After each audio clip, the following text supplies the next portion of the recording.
बग़ैर अवन के फूला फूला केक जो कि खुशबूदार भी हो और जायकेदार भी हो और बने भी बिल्कुल परफेक्ट, वो भी बग़ैर अवन के।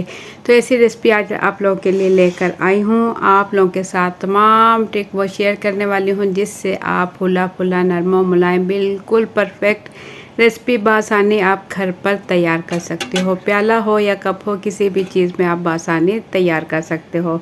बिस्मिल्लाहिर्रहमानिर्रहीम, अस्सलाम वालेकुम। तो कैसे हैं आप सब? आज हम बना रहे हैं बहुत ही जायकेदार और मज़ेदार बनने वाला फूला फूला नरम और मुलायम कप केक। ज़रूर ट्राई कीजिएगा, आपको ये रेसिपी बहुत पसंद आएगी। वीडियो स्किप किए बगैर पूरी देखिएगा ताकि आप जान सकें कि ज़बरदस्त केक हम बासानी बग़ैर अवन के कुकर में कैसे तैयार करने वाले हैं। तो झटपट से रेसिपी शुरू करते हैं।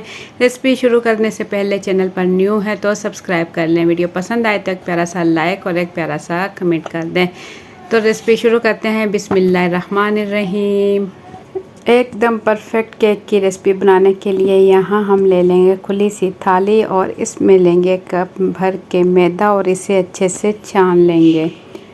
इसे अच्छे से छानने के बाद आधा कप और मैदा लेंगे। आधा कप और मैदा डालकर भी हम अच्छे से छान लेंगे।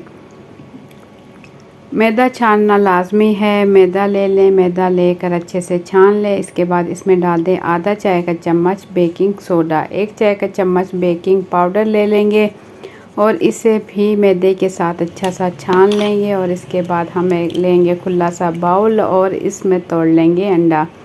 अंडे की जर्दी हम अलग कर लेंगे और सफ़ेदी इसकी अलग कर लेंगे। सेम मेरे तरीके से बना कर देखें। केक आपका नरम और मुलायम बनेगा, ना तो फिसेगा और फूला फूला तैयार होगा। तो हम बना रहे हैं कप केक। कप केक बनाने के लिए यहाँ हम ले लेंगे 4 अदद अंडे।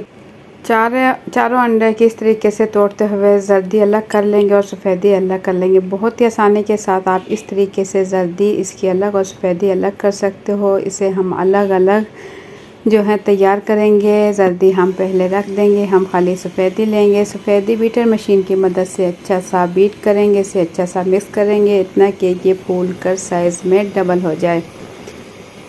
तकरीबन 3 से 4 मिनट इसे लाजमी बीट करें। जितनी फूली हुई सफ़ेदी तैयार होगी उतना ही ज़बरदस्त केक नरम और मुलायम तैयार होगा और केक में जो एक स्मेल आती है वो भी नहीं आएगी। खुशबूदार और मज़ेदार केक तैयार होगा।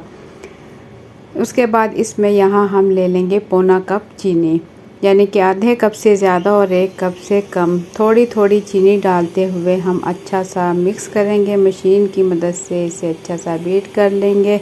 चीनी थोड़ी थोड़ी डालते हुए पूरी तमाम चीनी डालकर मिक्स कर लेंगे। इसके बाद हम ले लेंगे जर्दी। 4 अंडे की जर्दी है, इसमें हम आधा कप ले लेंगे घी।